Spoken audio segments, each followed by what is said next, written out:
Ar jau tikrai žaidimas neturi būti struktūruotas? Ne. Žaidimas tikrai turi struktūrą ir taisyklės. Žaidimas visuomet apima vaizduotę. Nes, kas kitas, jeigu ne mažieji, turi geriausią fantaziją, geriausią vaizduotę, to, kas nėra ir jie tai mato. Ir tas realybė žaidime tarsi pasistumė į šoną. Ir žaidžiantieji paprastai yra aktyvūs, budrus, susikaupę, bet neįsitempę. Labai svarbu ir nuostabu iš tikrųjų, kad vaikai gali žaisti, o dažniausiai ir žaidžia, kai mes net neįtariam.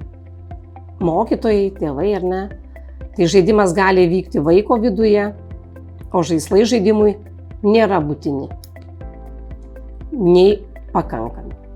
Tai vaikas visada ras žaidimą, ras su kuo žaisti, nes tai yra jo prigimtinis noras žaisti.